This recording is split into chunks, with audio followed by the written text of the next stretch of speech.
Today we're going to be taking a look at this AMD RX 480 that I picked up for $25 off of eBay.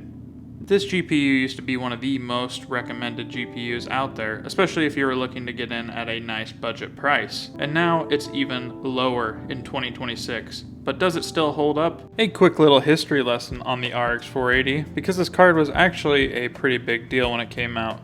This thing launched back in 2016, which somehow was 10 years ago. And at the time, the RX 480 was kind of AMD's like normal people GPU.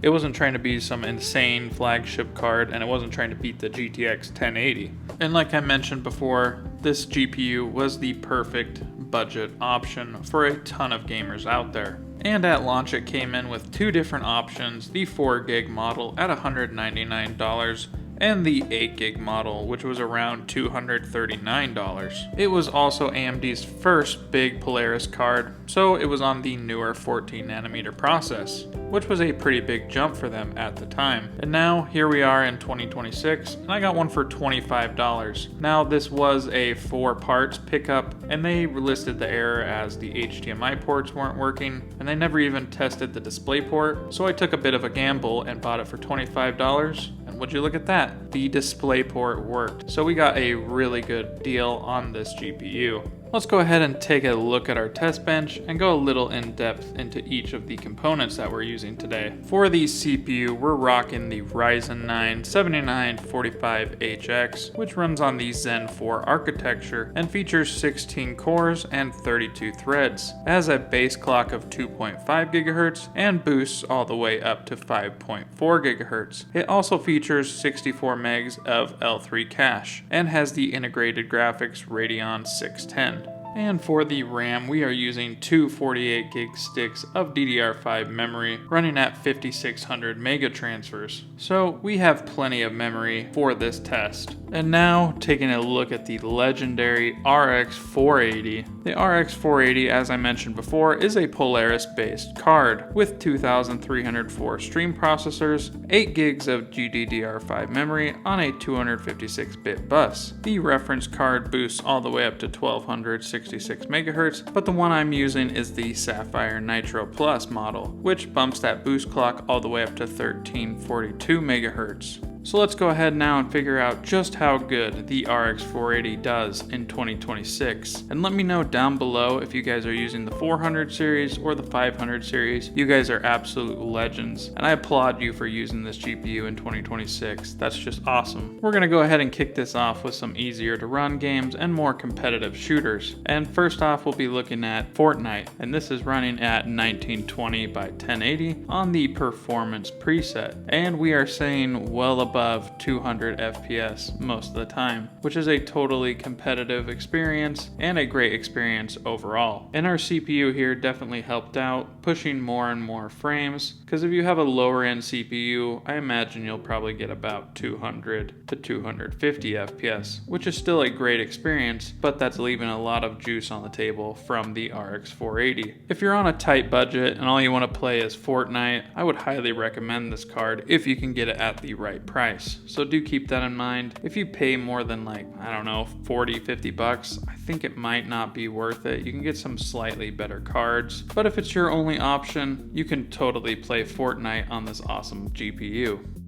Next up, we've got Counter-Strike 2 at 1280 by 960 on the low preset. And just like Fortnite, we're seeing a very good FPS, well above 140 most of the time, which is awesome and a totally competitive experience. Now, one thing to know, when I first booted into this match, it was a bit stuttery, unfortunately. But as I continued to play the match, it got better and better. And even after playing a game after, I had no stutters. So maybe it was just a first time match kind of deal. So for Counter-Strike 2, if you're wanting to play it with the RX 480 8GB model, you totally can.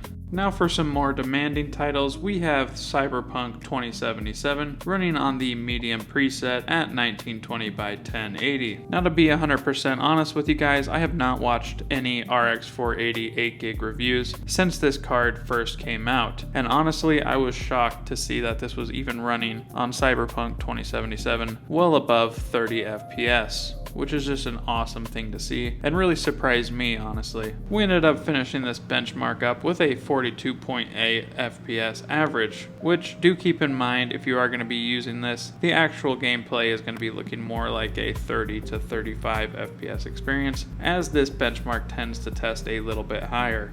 Next up, we have the latest LEGO Batman game, running at 1920 by 1080 on the medium preset. And here we ended up getting an average of 48 FPS, which is a totally playable FPS. And the game looks super good, especially considering that it's just a LEGO game. It looks fantastic and runs fantastic on this GPU. I remember when the spec requirements were announced for this game, a lot of people were freaking out, but from my experience, it can run on pretty much anything. We were running it on a GTX Titan, and now we're running it on a 10-year-old RX 480. Next up, we've got Arc Raiders running at 1080p on the medium preset, and we're getting an average of 56 FPS, which is a totally playable experience just like most of the games shown. It ran super smooth and had little to no stuttering. I swear this game can run on pretty much any computer, and there's pretty much no GPUs that I've tested so far that could not run it. Maybe next week I'll make it so that you guys can only vote for crappy GPUs that I really doubt we're going to be able to run this, but we'll find out next week. So if you're wanting to play Arc Raiders and got 25 bucks, this is the GPU for you.